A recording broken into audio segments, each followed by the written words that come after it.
जय श्री कृष्ण। राधे राधे। आप सभी को अजा एकादशी की हार्दिक शुभकामनाएं। आइए सुनते हैं अजा एकादशी व्रत कथा। अर्जुन ने कहा, हे पुंडरीकाक्ष, अब आप कृपा करके मुझे भाद्रपद माह की कृष्ण पक्ष की एकादशी के विषय में भी बतलाइए। इस एकादशी का क्या नाम है तथा इसके व्रत का क्या विधान है। इसका व्रत करने से किस फल की प्राप्ति होती है।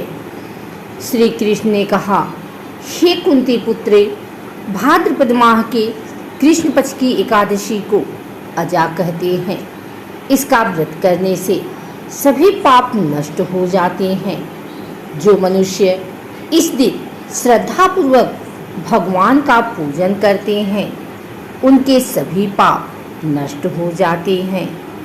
इहलोक और परलोक में मदद करने वाली इस एकादशी व्रत के समान संसार में दूसरा कोई व्रत नहीं है। अब ध्यानपूर्वक इस एकादशी का महात्म्य श्रवण करो। पौराणिक काल में अयोध्या नगरी में एक चक्रवर्ती राजा राज्य करता था। उसका नाम हरिश्चंद्र था। वह अत्यंत वीर, प्रतापी तथा सत्यवादी था। प्रभु इच्छा से उसने अपना राज्य स्वप्न में एक ऋषि को दान कर दिया और परिस्थितिवश उसे अपनी स्त्री और पुत्र को भी बेच देना पड़ा। स्वयं वह एक चांडाल का दास बन गया।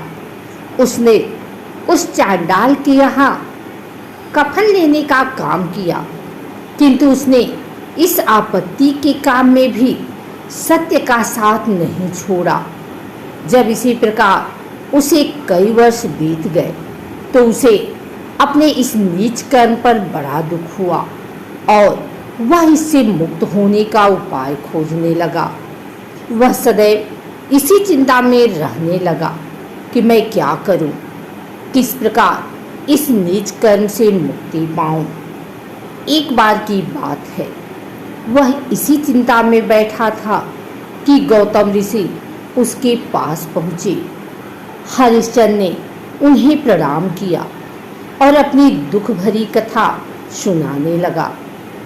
राजा हरिश्चंद्र की दुख भरी कहानी सुनकर महर्षि गौतम भी अत्यंत दुखी हुए और उन्होंने राजा से कहा, हे राजन, भादो के कृष्ण पक्ष की एकादशी का नाम अजा है।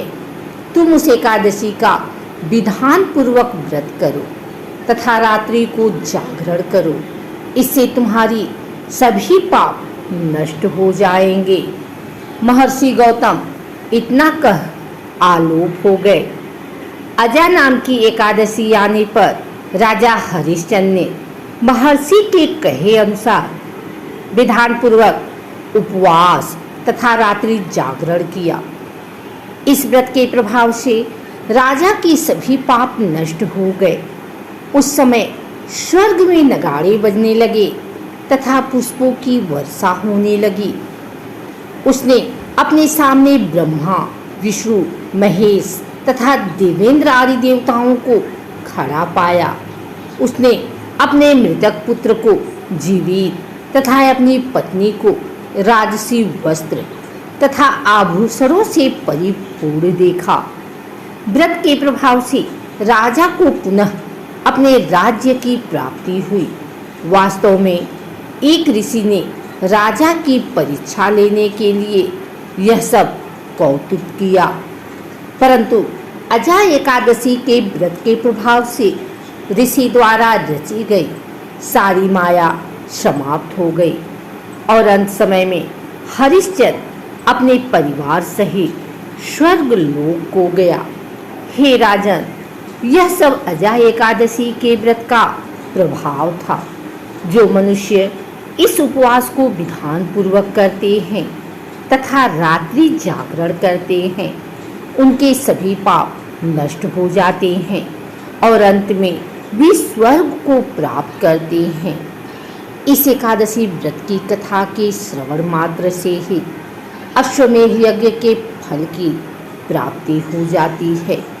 मनुष्य को भगवान के प्रति पूर्ण श्रद्धा रखनी चाहिए। जटिल परिस्थितियों में भी जो मनुष्य सत्य का मार्ग नहीं छोड़ते वे अंत में स्वर्ग को जाते हैं। सत्य की परीक्षा जटिल परिस्थितियों में ही होती है। अजय एकादशी के दिन भगवान विष्णु की पूजा की जाती है। इस दिन सुबह जल्दी उठकर स्नान करके पीले वस्त्र धारण करें।